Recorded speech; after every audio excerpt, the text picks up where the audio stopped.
Aristotle, the thinker who shaped the world.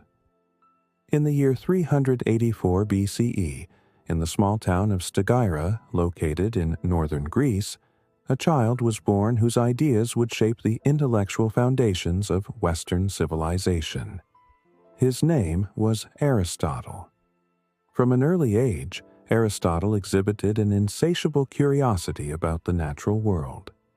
Unlike other children who were content with play, he would sit for hours observing the intricate movements of the stars, the behaviors of animals, and the complexities of human interaction. Raised in a household where his father, Nicomachus, served as a physician to the Macedonian court, Aristotle was exposed to the practice of empirical observation and inquiry from a young age. Though he would not follow in his father's footsteps as a physician, the seeds of his later scientific endeavors had already been planted. At the age of 17, Aristotle traveled to Athens, the intellectual capital of the Greek world. There, he entered the renowned academy founded by Plato, one of the greatest philosophers of the era. The academy was a place of rigorous intellectual discourse, where students pondered the nature of reality, ethics, politics, and the ideal society. Under Plato's tutelage, Aristotle was immersed in the world of abstract reasoning, learning about Plato's theory of forms, the idea that the material world is merely a shadow of a higher, unchanging reality. Yet, even as Aristotle studied diligently, he was not merely an unquestioning disciple. Unlike Plato, Aristotle believed that knowledge should be grounded in empirical observation rather than purely abstract speculation. This intellectual independence, though respected, placed him at odds with some of Plato's fundamental teachings. He admired his teacher greatly, but Aristotle's mind was already moving in a direction that would eventually lead him to develop his own groundbreaking philosophy. As Aristotle matured as a thinker, he sought to refine the way knowledge was structured and understood. He rejected the notion that philosophical inquiry should rely solely on intuition or abstract ideals.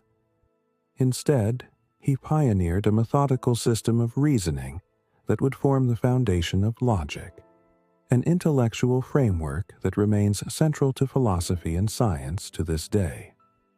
Aristotle's system, known as syllogistic logic, introduced a structured method of argumentation based on premises leading to a conclusion.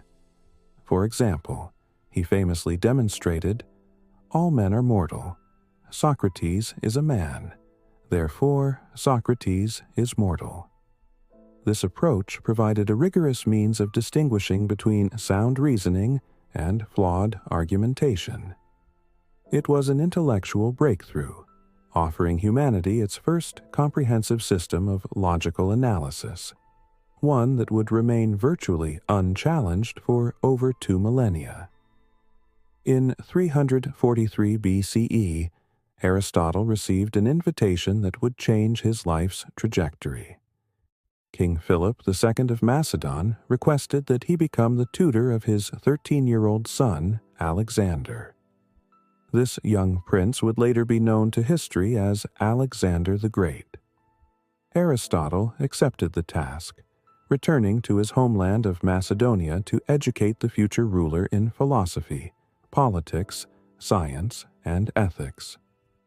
Unlike the usual militaristic upbringing of noble children, Aristotle's education for Alexander extended beyond warfare and statecraft.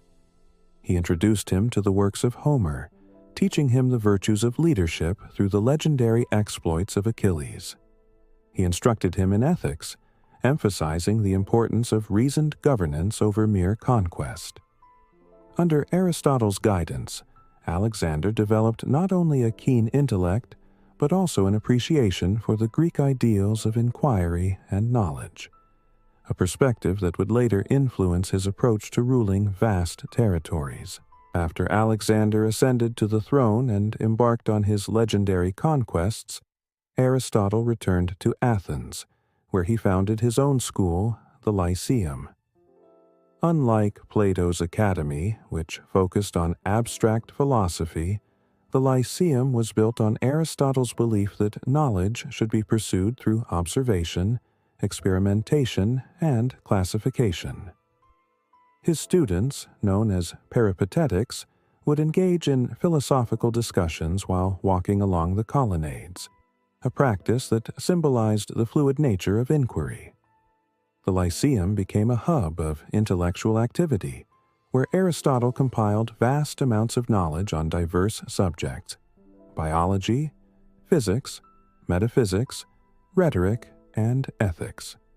His meticulous classification of plants and animals laid the groundwork for the biological sciences, while his treatises on politics and ethics sought to define the best way for human beings to live and govern themselves.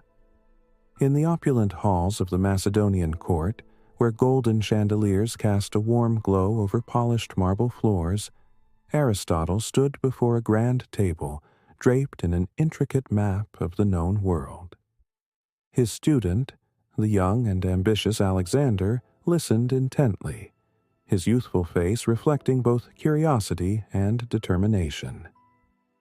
"Knowledge," Aristotle intoned, tracing his fingers over the distant lands of Persia and Egypt, "is the foundation of power. To rule wisely, one must first understand the nature of humanity itself." Behind them, towering bookshelves lined with scrolls bore the wisdom of centuries, while a statue of Homer stood as a silent guardian of poetic and philosophical tradition. The master and the pupil, one the philosopher, the other a future conqueror, conversed not about swords and battles, but about ethics, governance, and the nature of leadership. It was here, in these halls, that Alexander's vision of empire began to take shape, not through mere ambition, but through the careful tutelage of a mind sharpened by logic, observation, and reason. The Lyceum of Athens was no ordinary place of learning. Unlike the rigid formalities of Plato's academy, this was a space of movement, of discussion, of an insatiable thirst for knowledge that spanned all fields of inquiry. Under the cool shade of a colonnade, Aristotle, now older, his beard streaked with gray, walked among his students, guiding their discourse with the same precision that a sculptor might use in shaping marble. "You must observe the world as it is," he urged, his voice carrying over the rustling of parchment and the murmurs of debate. "Not as an abstraction, but as a living, breathing system of interrelated causes and effects." Nearby, students eagerly took notes on wax tablets, capturing his thoughts on logic, metaphysics, and natural science. Others gathered around a wooden table where an assistant carefully sketched diagrams of plants and animals. Aristotle's empirical approach to knowledge in action. Here, he was not just a philosopher, but a scientist, an observer, a mentor fostering the next generation of thinkers. This was the heart of Aristotelian philosophy, a place where knowledge was not dictated from above, but discovered through observation, discussion, and relentless inquiry. As Aristotle entered the twilight of his life, he found himself once again at a crossroads. With the death of Alexander the Great, political tides turned against him, and Athens, once a city of philosophy and inquiry, became a place of suspicion and unrest. Accused of impiety, he was forced to flee to Chalcis, a quieter refuge away from the turmoil of Athenian politics.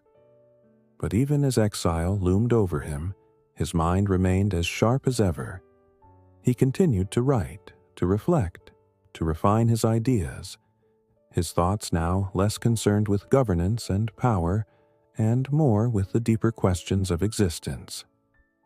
"I will not allow Athens to sin twice against philosophy," he is said to have remarked, a somber echo of Socrates' fate. Though Aristotle passed away in 322 BCE, his legacy endured. His works on logic, ethics, politics, biology, and metaphysics would shape Western thought for millennia. His ideas, preserved in manuscripts and carried forth by scholars, would influence Islamic philosophers, medieval theologians, and Renaissance scientists alike. The foundations of modern science, empirical observation, and rational discourse owe much to the man who once walked the Lyceum's shaded paths, questioning everything and seeking wisdom in the world itself.